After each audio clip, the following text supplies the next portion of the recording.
Pai do Senhor, bom dia, sejam muito bem-vindos. O povo está chegando devagarzinho.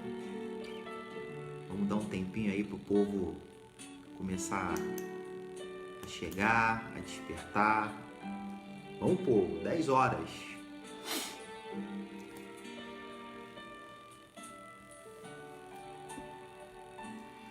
Vou pedir a você que já está conosco, para compartilhar aí esse link nas suas redes, lá nos seus grupos de WhatsApp, né, na sua página pessoal do Facebook. Vai compartilhando aí, vai enviando o link aí para os seus amigos, para os seus parentes, para os seus irmãos. Vai compartilhando, porque já a gente vai começar a ministrar a essa aula. Os irmãos estão chegando.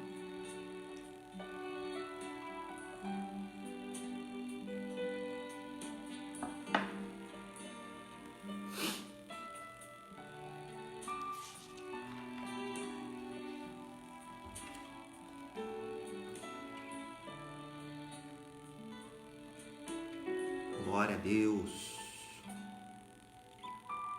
Deus abençoe a todos.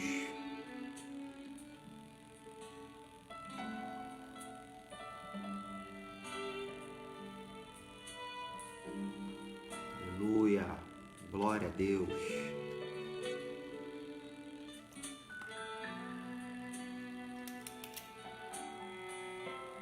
Bom dia, bom dia, bom dia. Paz do Senhor a todos. O povo está chegando. O povo já está chegando e nós vamos começar. Aleluia. Glória a Deus.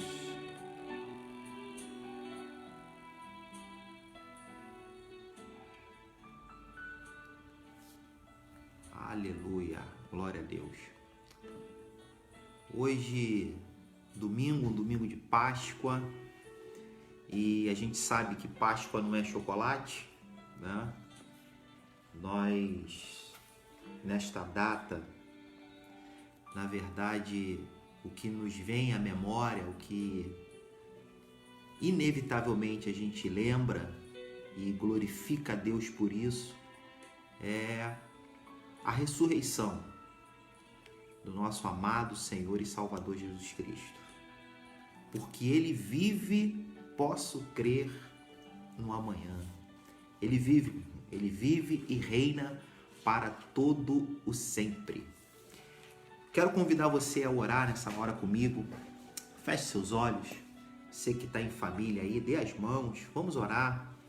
Vamos pedir a Deus que o seu Santo Espírito possa governar não só essa aula, mas todo o nosso dia, todo o nosso domingo, nos dando aí um domingo de paz, um domingo de bênção, um domingo de vitória, e que Ele possa nos instruir nesta manhã, possa nos ensinar, que a gente possa aprender mais dEle com Ele mesmo.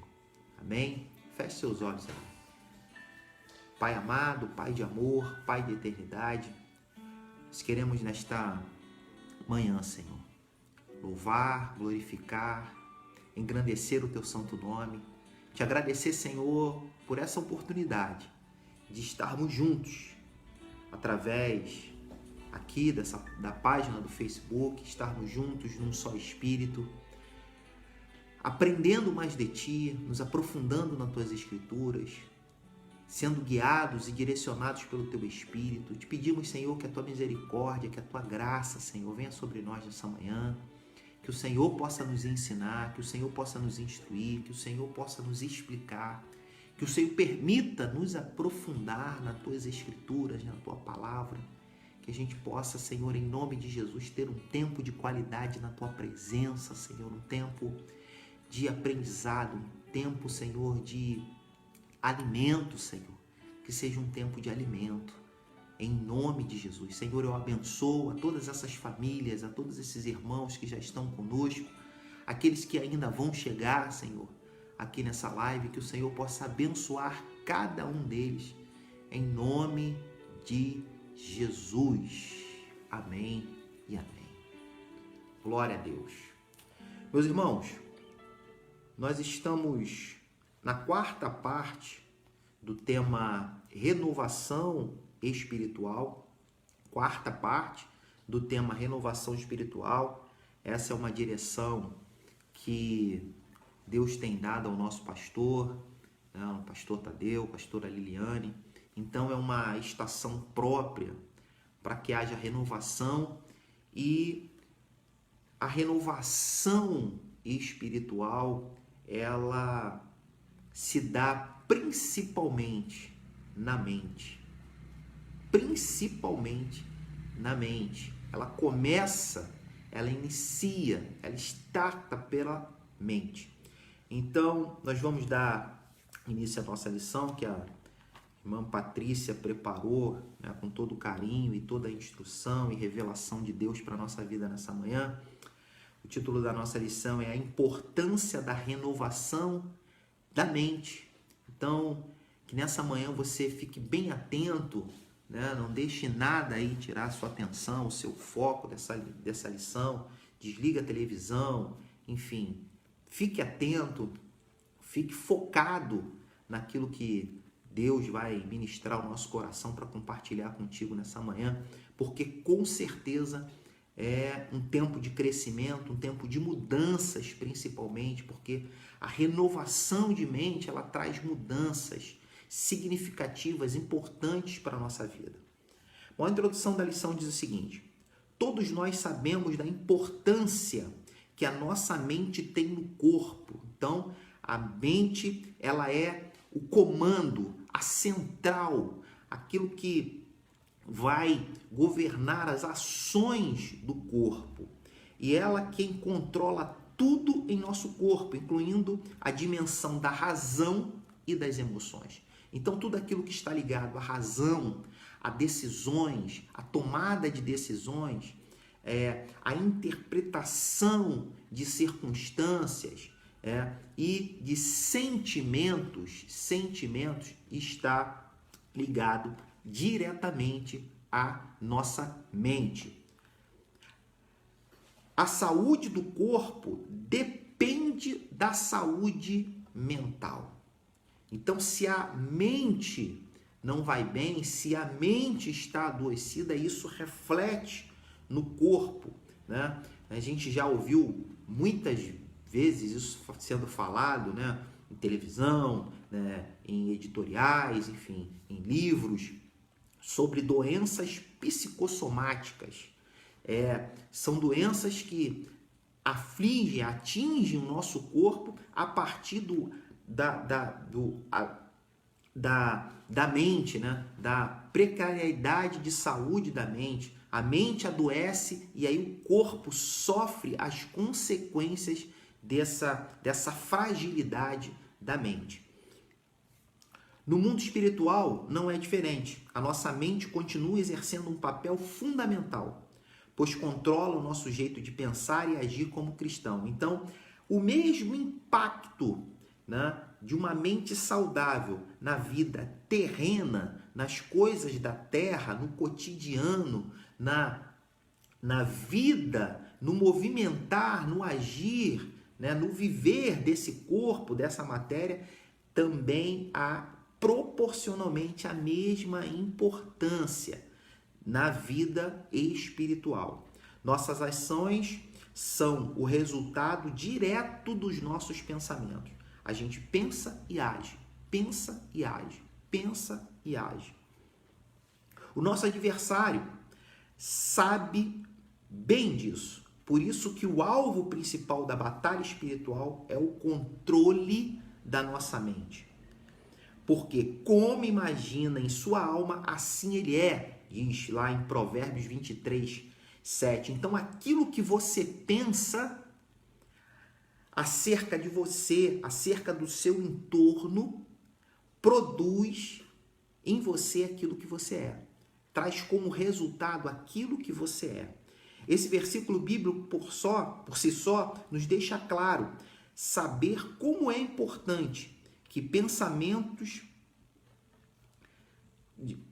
nos deixa saber como é importante que precisamos ter pensamentos adequados, alinhados com a palavra. Os pensamentos são poderosos e, de acordo com o escritor do livro de Provérbios, possui uma habilidade criativa. Já nós vamos falar sobre isso. Se nossos pensamentos podem influenciar no que nós nos tornamos, então deve ser prioridade nós termos pensamentos corretos. Então, cuidar da mente é prioridade. Prioridade. E analisar, filtrar, né? Ter critérios rigorosos com aquilo que nós absorvemos de conhecimento, né? De informação. Isso é primordial para que a gente possa ter uma mente saudável, né? Fisicamente, no plano terreno e espiritualmente. Paulo, em Romanos 12:12, vai nos fazer um alerta acerca de algo muito perigoso: o conformismo com o mundo. Conformar-se, moldar-se, tornar-se a forma de, ser influenciado por, é algo extremamente perigoso e nocivo para o cristão, e a razão está na compreensão da versão bíblica de mundo. Então, você olhar o mundo através da Bíblia. A Bíblia é a sua janela para o mundo. Você filtra o que no mundo tem através da Bíblia, né? O que convém, o que não convém, o que é pecado, o que não é pecado, o que agrada a Deus, o que desagrada a Deus. Tudo isso nós vemos não por um pensamento próprio, achismo ou uma convicção humana, não. Nós vemos todas essas coisas no mundo e interpretamos todas as ações do mundo através da Bíblia. Compreensão da versão bíblica do mundo enquanto sistema cultural permeado por valores e práticas contrárias e ofensivas a Deus, a Deus e governados pelo diabo, né? São práticas, sistemas, a cultura, né, de um povo, de uma nação. Tudo isso, o diabo tem as suas interferências para bombardear a nossa mente. Desta forma, precisamos mudar a nossa forma de pensar, primeiro em relação ao mundo. Aí aqui eu queria dar uma paradinha e refletir algo com você, para que a gente pudesse entender essa questão da importância da mente, né, desse significado, dessa relevância de tudo aquilo que nós falamos aqui. Aí nós precisamos voltar lá no livro de Gênesis e entender como o homem foi formado. Deus, ele libera uma palavra de criação sobre todas as coisas. Haja luz, haja, produza. Essa é sempre a palavra que Deus vai liberando e o mundo vai sendo formado e as coisas vão sendo criadas. Porém, quando chega no homem, Deus revela através da sua palavra que ele convoca, ele conclama a Trindade. Façamos o homem, nossa imagem e semelhança. Façamos. Então, os três, Pai, Filho e Espírito Santo. Então, o homem, ele é formado, porque diz a Bíblia lá no capítulo 2 de Gênesis, que formou Deus o homem do pó da terra. Então, a 6 mãos, Pai, Filho e Espírito Santo, a 6 mãos o homem foi formado. E o homem é formado corpo, que sai do barro, sai da terra. E por que sai da terra? E aí a gente precisa entender, né, ter o entendimento sobre isso, porque aqui a gente começa a entender a imagem e a semelhança de Deus. Quando o homem é formado pela terra, pelo elemento terra, Deus estava formando o seu corpo, o meu corpo, a nossa matéria, tirada do próprio barro, para que esse corpo pudesse interagir com a terra. Isso não tem a ver ainda com a imagem e a semelhança de Deus. Nós vamos chegar lá. Isso tem a ver com a interação, a comunicação que o homem precisaria ter para agir, andar e dominar aquilo que Deus havia criado. Então nós precisávamos de pernas, nós precisávamos de braços, de mãos, né? De olfato, de boca, paladar, ouvido. Tudo isso era formado da terra para que pudesse o homem interagir com a própria terra. Mas aonde está a imagem e semelhança de Deus? Depois de formado o homem do barro, da própria terra, Deus sopra no homem o ruá, o fôlego de vida, porção do seu espírito. Aí Deus carrega o homem da sua imagem e semelhança. Aí Deus carrega o homem da sua imagem e da sua semelhança. Então a imagem e semelhança de Deus, imagem porque há uma identidade criada por Deus no homem a partir da sua própria identidade. Deus cria o homem a partir da sua própria identidade. Por isso, imagem.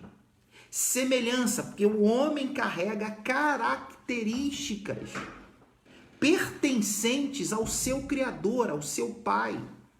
Quando nós somos gerados na terra por um Pai, nós carregamos desse Pai, através da fecundação do óvulo com o sêmen, características, né? Que está lá no nosso DNA, características. Então, a imagem é a nossa identidade. A identidade e a semelhança são as características que nós herdamos nessa formação. Quando Deus nos forma e sopra em nós o ruá, ele sopra em nós a sua imagem e a sua semelhança. Então, tudo isso, toda essa imagem, identidade e todas essas características, semelhanças estão aonde? Na nossa mente. Pegou? Tudo isso está na nossa mente. Quando Deus sopra o ruá, o que a Bíblia vai dizer? A partir daquele momento, o homem é alma vivente. Ele agora interage, ele agora pensa, ele agora age, porque nele foi soprado fôlego de vida, o ruá. E aí, mais um detalhe interessante. Após o homem ganhar vida através desse sopro de vida de Deus, Deus determina o homem agora, domina sobre todas as coisas. Domina, cultiva e domina sobre tudo isso que eu criei. Então a nossa mente, ela está programada para dominar. Pois bem, vem o pecado, o homem cai, há uma separação, né, imediata das coisas de Deus e do homem por conta do pecado, não por conta de Deus. E agora o homem tem uma mente caída, porém programada para dominar. Você está entendendo? O homem tem uma mente programada por conta da palavra lançada por Deus para dominar, porém agora ele é conhecedor do bem e do mal e sua mente, ela está sofrendo todas as influências do mundo. Eu gosto muito de uma comparação, de uma analogia, né, do computador e do homem. Da mente do homem, perdão. Do computador e da mente do homem. O computador, ele tem uma placa-mãe. Ali estão os sistemas operacionais, o comando do computador. Se esse computador, se essa máquina sofrer a intervenção ou a invasão de um vírus, o que acontece? Quem é prejudicado? além da própria máquina? O seu operador.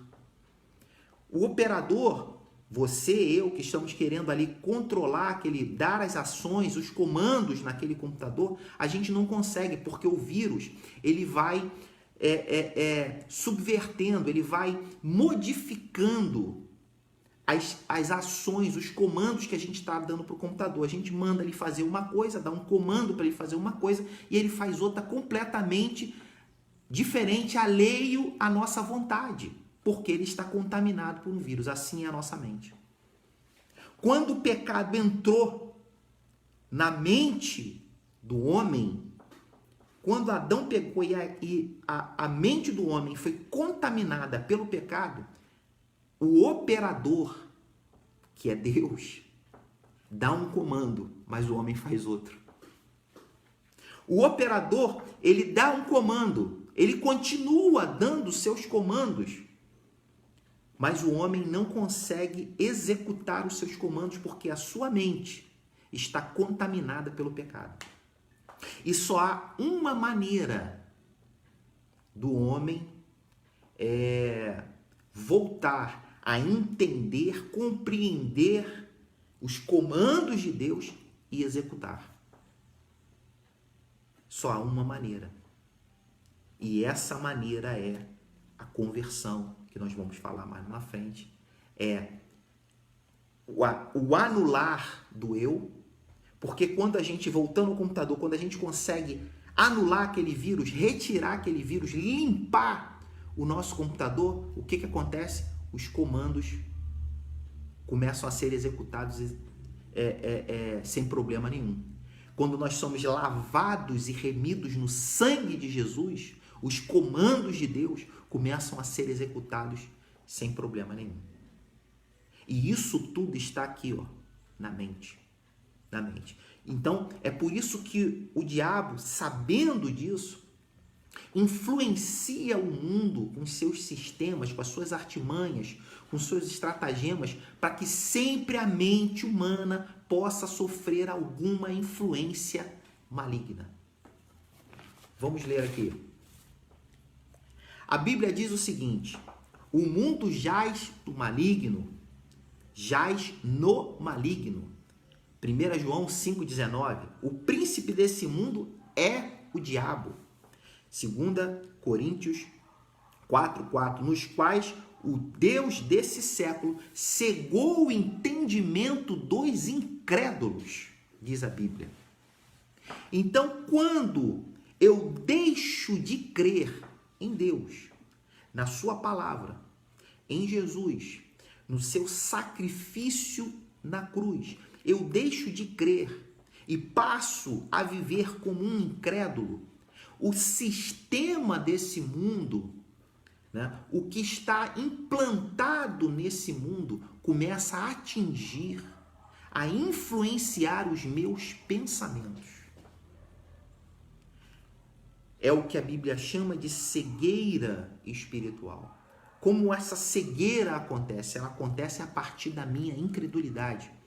Quando eu começo a desacreditar daquilo que está escrito para a minha vida, daquilo que foi liberado para a minha vida, eu não consigo mais enxergar as coisas de Deus, perceber as coisas de Deus, entender as coisas de Deus, compreender as coisas de Deus. E aí eu começo a ser influenciado a pensar como o mundo pensa, a agir como o mundo age. Porque, como nós lemos aqui, o príncipe desse mundo, que é o diabo, ele não tem o domínio sobre as coisas que foram criadas por Deus. O que foi criado por Deus, foi criado por Deus. Ele não criou nada. Ele cria sistemas. Ele cria mecanismos. Você quer ver? TV. O que nós assistimos. Aquilo que é falado. Aquilo que é noticiado. A forma como a notícia é dada. o que nos é ocultado, o que nos é escondido sobre a verdade dos fatos. E aí a gente começa a ser influenciado. A forma como são montadas, são estruturadas os entretenimentos, para que eu comece a formar uma opinião, para que eu comece a construir um pensamento, e um pensamento que vai totalmente contra aquilo que está nas Escrituras. É dessa forma que o diabo vai tomando a nossa mente, tomando o comando sobre as nossas ações, através das influências de informação, ou melhor, desinformações, né?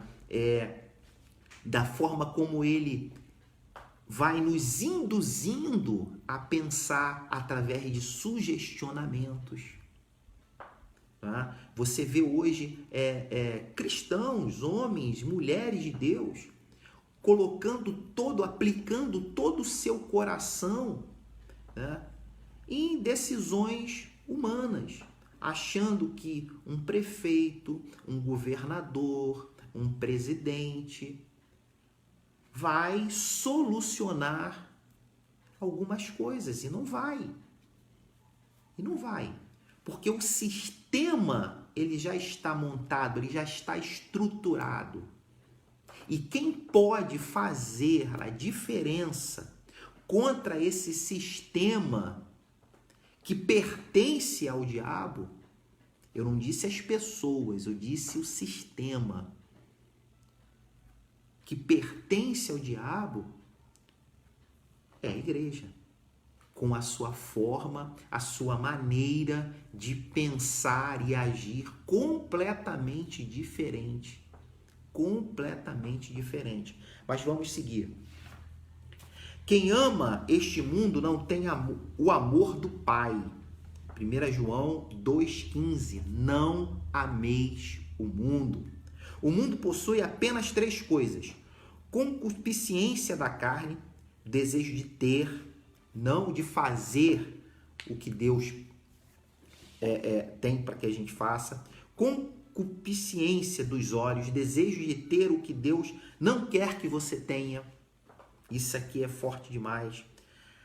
E soberba da vida, a tentação de ser o que Deus não quer que você seja. Todavia, o mundo passa por sua concupiscência, mas aquele que faz a vontade de Deus permanece para sempre. Tendo cuidado para que ninguém vos faça presa sua por meio de filosofias, vãs sutilezas, segundo a tradição dos homens, segundo os rudimentos do mundo e não segundo Cristo. Colossenses 2,8. É isso aqui que eu tinha acabado de falar. São filosofias, são ideias que, num primeiro momento, tem até a aparência de algo bom.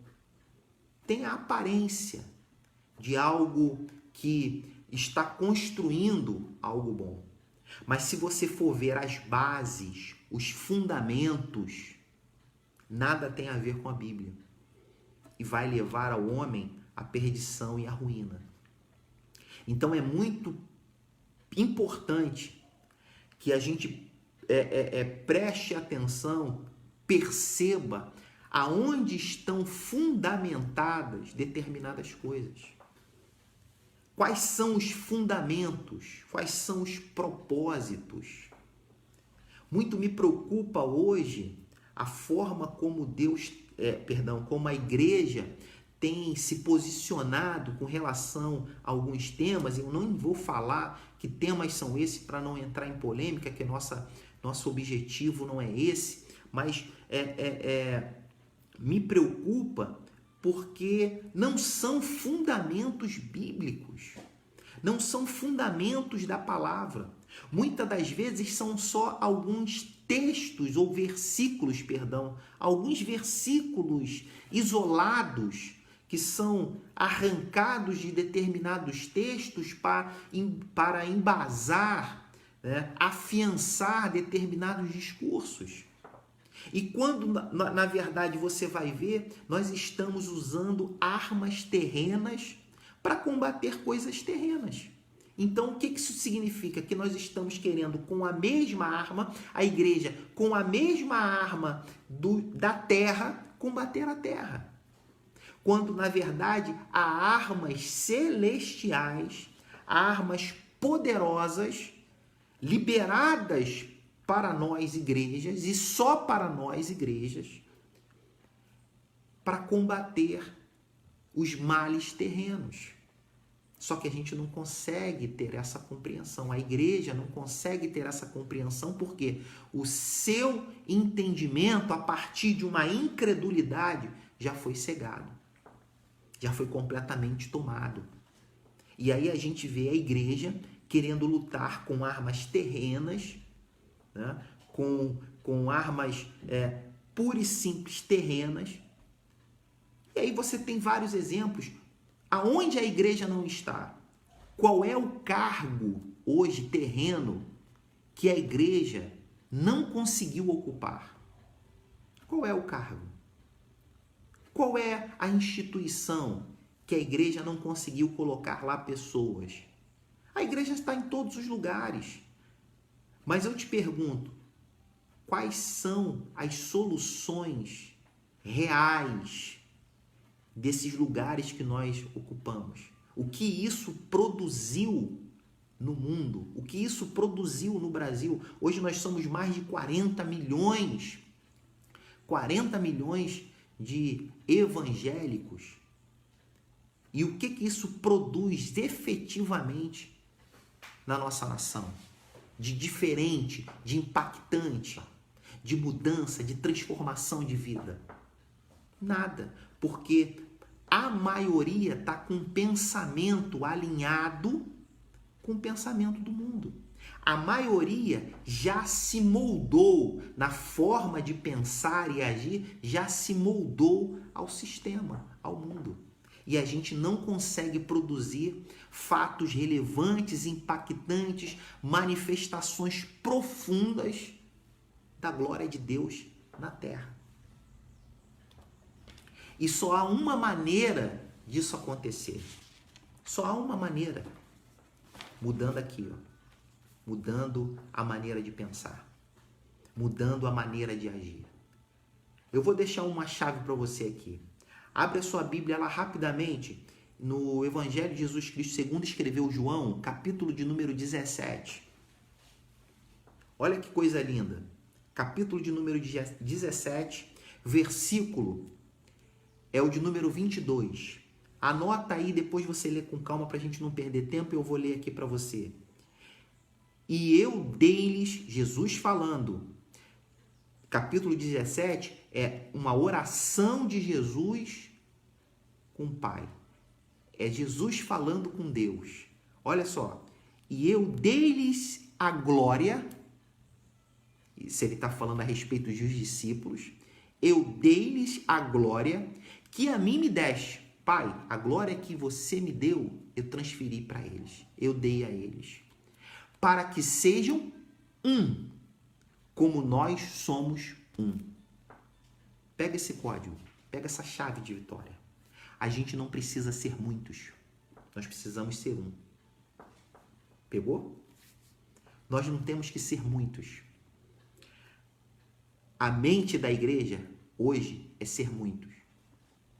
A igreja se pegou à quantidade. Ela se agarrou à quantidade.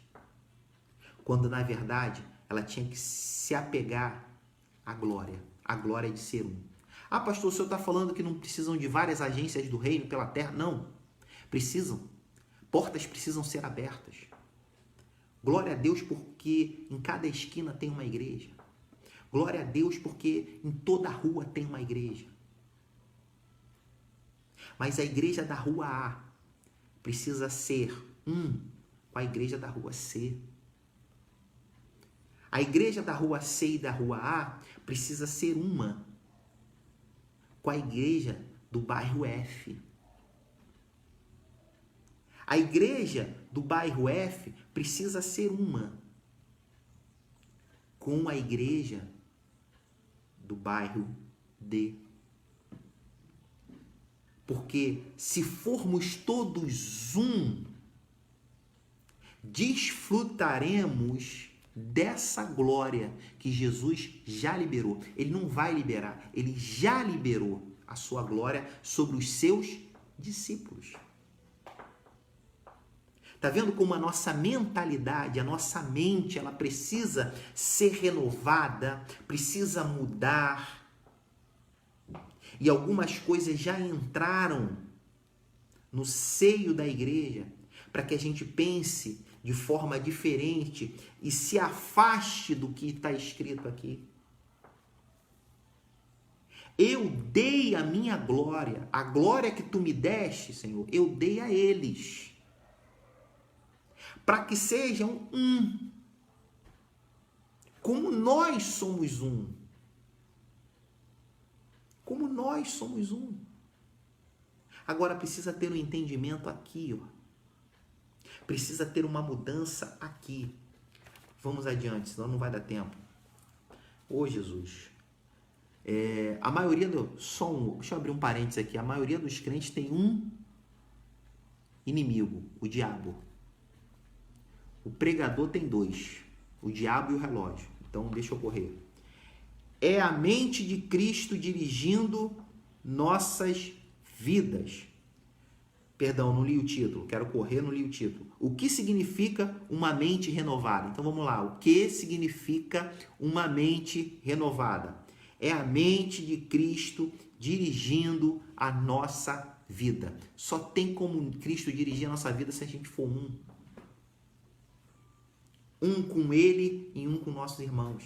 Porque não adianta amar Ele sobre todas as coisas e não amar o nosso próximo. O cumprimento do mandamento precisa ser completo. Senão a gente não desfruta dessa glória que para nós já foi liberada. A Bíblia vai nos ensinar que nós, ao nos convertermos, temos uma mente de Cristo. 1 Coríntios 2,16, porque quem conheceu a mente do Senhor para que possa instruí-lo? Mas nós temos a mente de Cristo. Ter a mente de Cristo nos permite sermos um. Nos permite sermos um. Então a nossa preocupação não é sermos muitos, cada um puxando para um lado. A nossa preocupação deve ser um. Um com ele e um com o meu irmão. Em Filipenses 2,5, haja em nós o mesmo jeito de pensar que houve em Cristo. Ter a mente de Cristo é pensar como Ele e ver a vida com as suas lentes. Em meus passos, o que faria Jesus? Se pensarmos através apenas das nossas razões humanas, vou repetir, se pensarmos apenas através das nossas razões humanas, das nossas convicções humanas, dos nossos entendimentos humanos, conhecimentos humanos, sabe o que acontece? Eu vou te dizer o que acontece. É a terra querendo tocar os céus. Entendeu?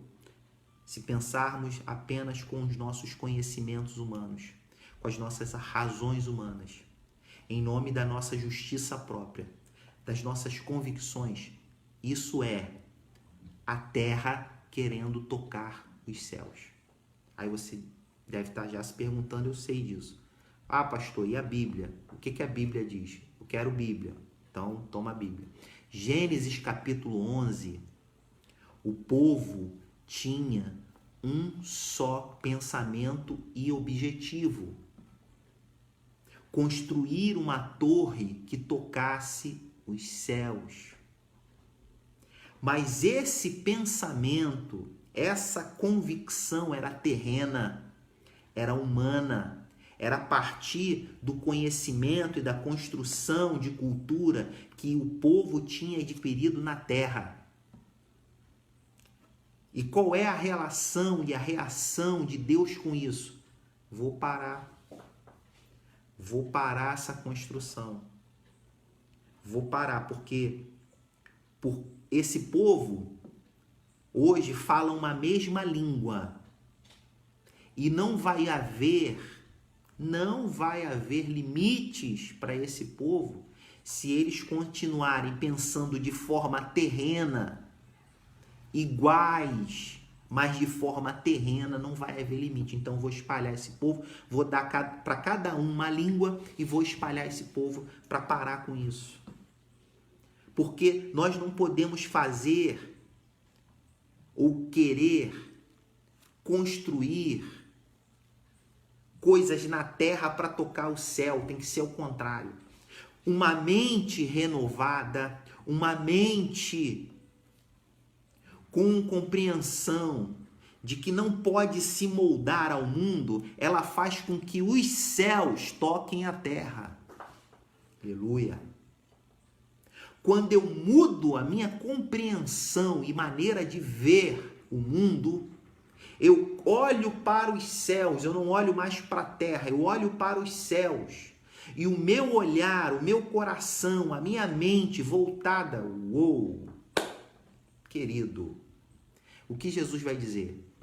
Sentiu agora o cheiro de pão? Eu tive que cortar aqui porque o pão veio.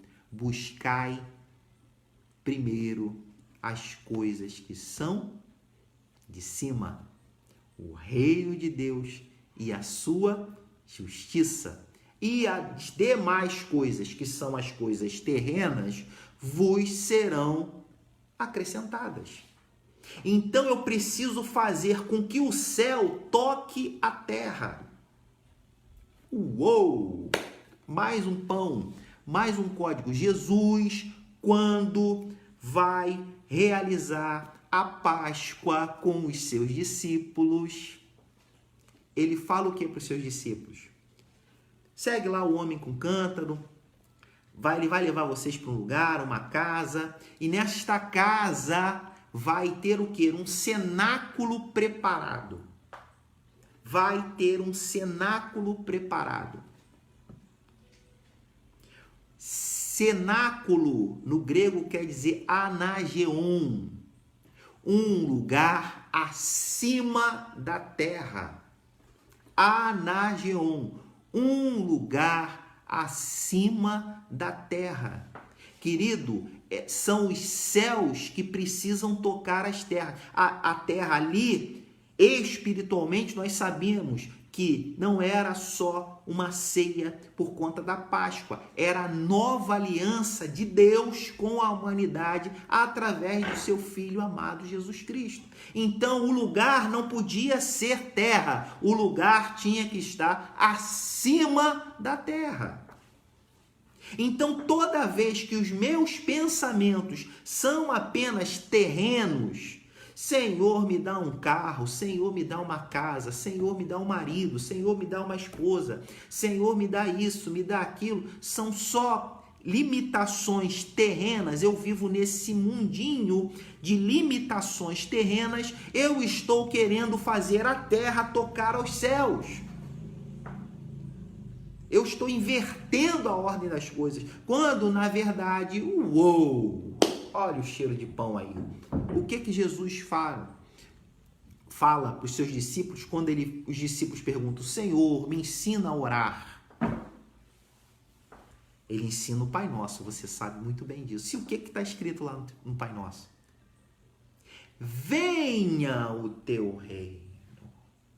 Venha o teu reino. Céu, toca a terra, céu. Céu, toca a terra. Porque a terra não pode tocar no céu. Toca a terra. Venha o teu reino. Seja feita a tua vontade. Aleluia. Glória a Deus. Eu sei que você está dando glória. Eu sei que você está dando aleluia dentro da sua casa nessa manhã. Porque é isso. Quando eu consigo mudar a minha mente, como Paulo está dizendo, eu não me moldo mais pelo mundo e por isso não dou a importância que o mundo dá a outras coisas, eu começo a entender que é o céu que toca a terra e que o céu anda numa rotação completamente diferente da terra. O que guia a terra não guia os céus, mas o que guia os céus guia a terra. Amém? Vamos dar prosseguimento que o tempo está acabando. Como podemos ter a mente renovada? Experimentando uma genuína conversão. A mente renovada não é uma ação humana, mas uma ação divina sobre nós. Uma ação divina sobre nós. Sem conversão genuína, jamais teremos a mente de Cristo, não importando nossos esforços. Isso é possível graças à presença do Espírito Santo em nós. Quando o homem peca e Adão sai do paraíso, sai do Éden, o que acontece? Toda a ação do homem para com Deus, através dos sacrifícios de animais, enfim, adoração, toda a ação do homem para com Deus e de Deus para com o homem era onde? Era fora do corpo. Era fora do corpo. Como, pastor? A Bíblia vai dizer que antes de Jesus, o homem, o velho homem, o Adão era alma vivente. Depois de Jesus, ele é espírito vivificado. Ele deixa de ser alma vivente e espírito vivificado. Pastor, mas não tinha o espírito, lá no Velho Testamento não tinha? Tinha, querido, mas ele foi desabilitado pelo pecado. Uou! Se eu fosse você, anotava isso. O espírito estava desabilitado pelo pecado. Então, toda a comunicação do homem com Deus era feito fora do corpo. O sangue era derramado fora do corpo, através de um animal. Tá pegando? Tudo era fora do corpo. Você tinha o tabernáculo, o santo dos santos, a arca, tudo fora do corpo. As ações do Espírito Santo sobre alguns homens era pairava, ele não entrava. As ações eram fora do corpo. Mas a conversão genuína em Cristo Jesus nos possibilita uma ação de Deus dentro do corpo. Agora o nosso espírito é espírito, o homem é espírito vivificado, porque o Espírito Santo habilita o nosso espírito. E um espírito habilitado pelo Espírito Santo é quem toma as ações, é quem dirige a nossa mente, as nossas ações. Se eu não tenho a ação do Espírito Santo no meu espírito, querido, eu não consigo. Eu não consigo. Se eu não tenho a ação, é isso que nós lemos aqui. Não adianta esforço algum, não adianta.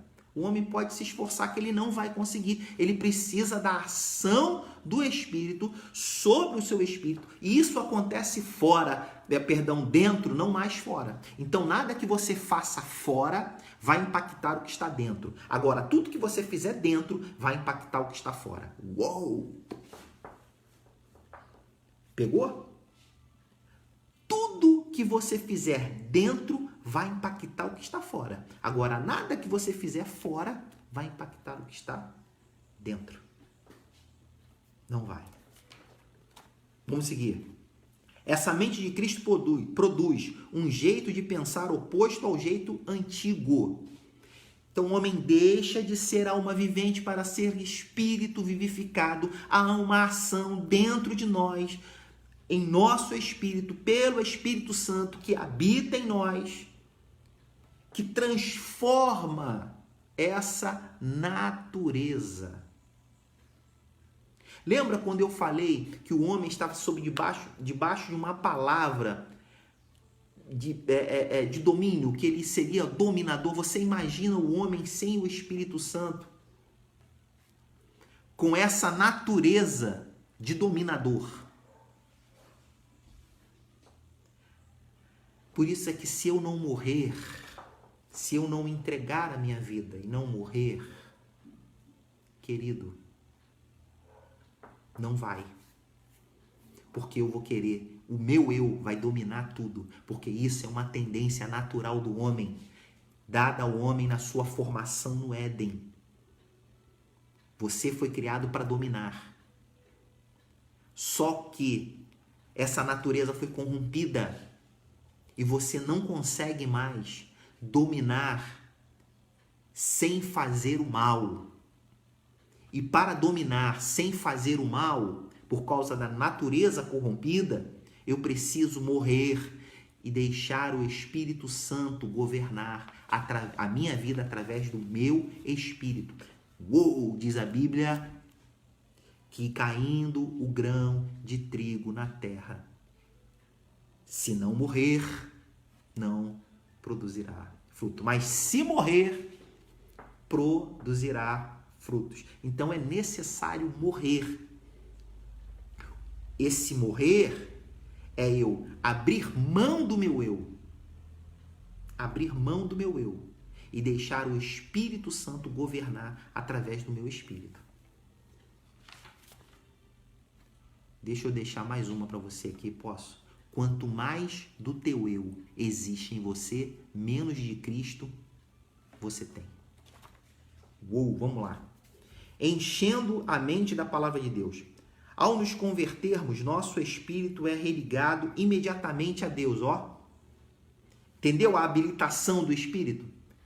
A questão da alma vivente está aqui, ó. Ao nos convertermos, nosso espírito é religado imediatamente a Deus. É como se tivesse o pecado cortado esse fio.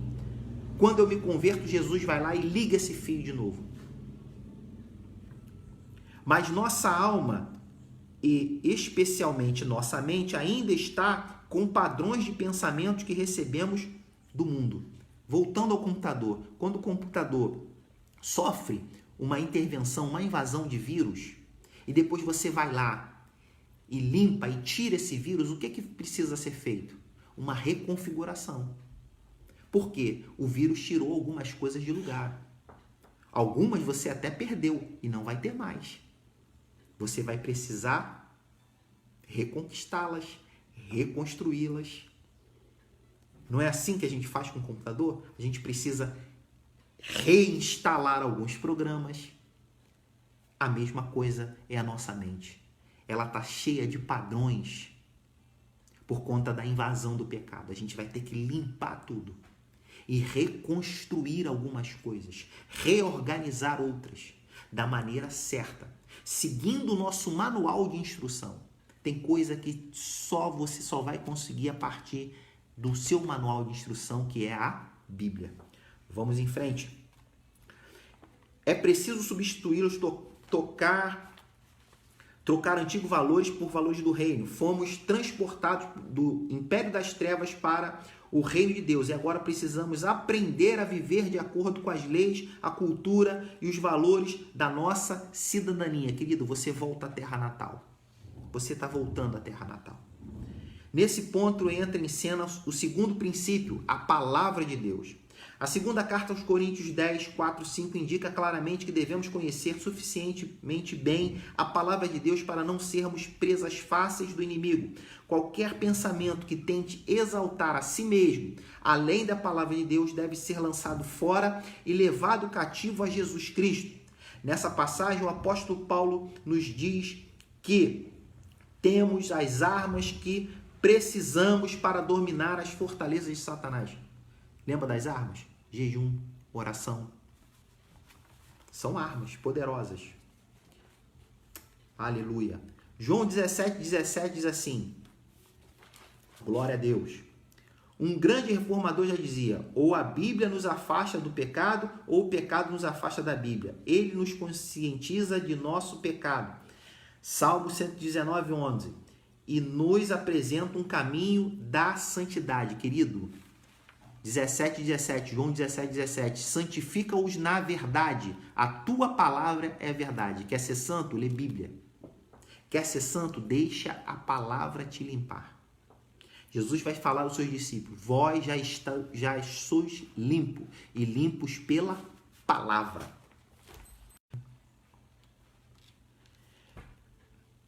Deu uma picotada aqui, mas nós estamos aí. Vamos lá, vamos seguir. Filipenses 4:8. Quanto ao mais, irmãos, tudo que é verdadeiro, tudo que é honesto, tudo que é justo, tudo que é puro, tudo que é amável, tudo que é de boa fama, se há alguma virtude, se há algum louvor, nisso pensai. Pensai nas coisas que são de cima e não nas que são da terra. Colossenses 3:2. Falamos disso. O céu precisa tocar a terra, não é a terra que precisa tocar os céus.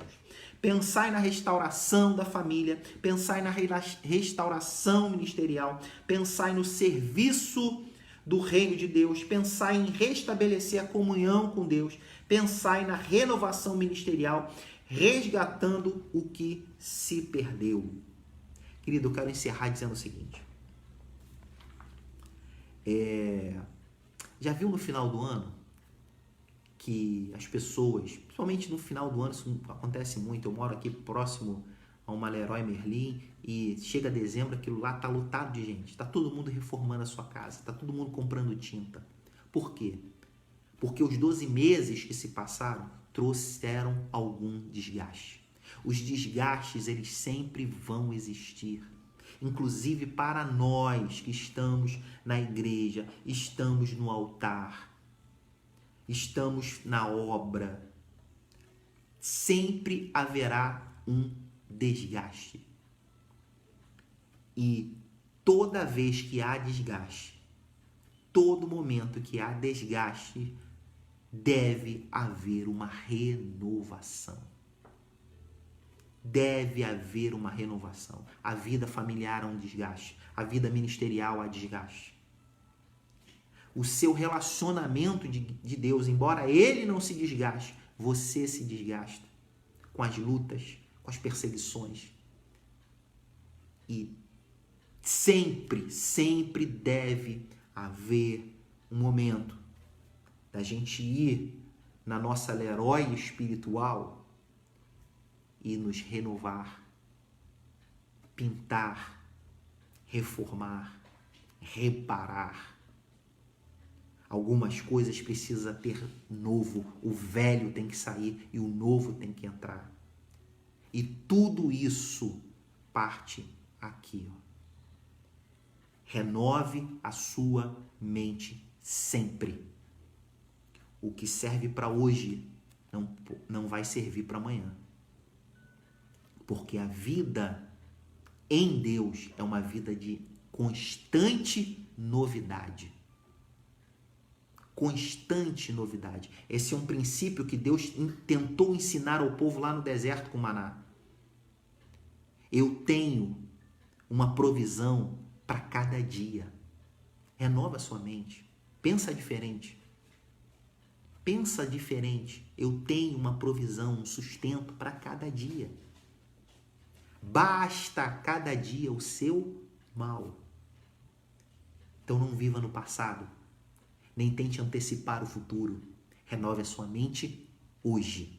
Amém? Glória a Deus. Estamos encerrando por aqui. Eu quero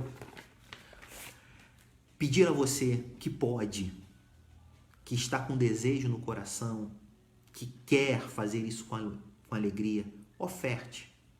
Libere, seja liberal, oferte. Hoje é domingo e, graças a Deus, agora nós temos uma nova modalidade de transação financeira, que é o Pix. E com certeza já passou aí os dados financeiros, os dados bancários da igreja.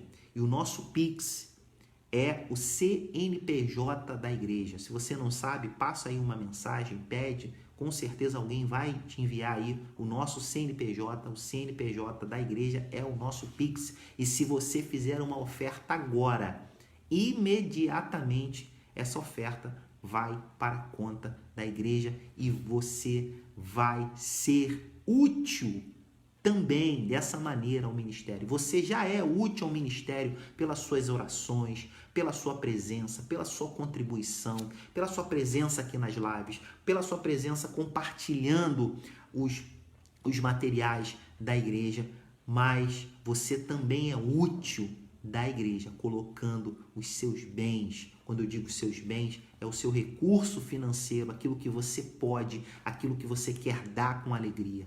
Então, não deixe de dizimar, você que é dizimista, faz parte do hall de membros da igreja, você que é nosso parceiro fiel, nosso colaborador, nosso muito obrigado, nosso abraço de coração para você, que tem nos ajudado nessa jornada feliz, que é pregar o evangelho aqui na Taquara, levantar a bandeira do reino de Deus lá na Mananciais 995. Você tem nos ajudado a fazer isso. Muito obrigado a todos os dizimistas, a todos os ofertantes, a você que tem orado, tem jejuado, para que Deus levante mais pessoas para nos ajudar, porque você de repente não pode nesse momento ofertar, mas você tem sido fiel nas suas orações, nos seus jejuns, pedindo a Deus para que Deus levante pessoas para ofertar, para que Deus dê uma unção de administração e sabedoria para a direção da igreja, para o nosso pastor, para os tesoureiros. Então, muito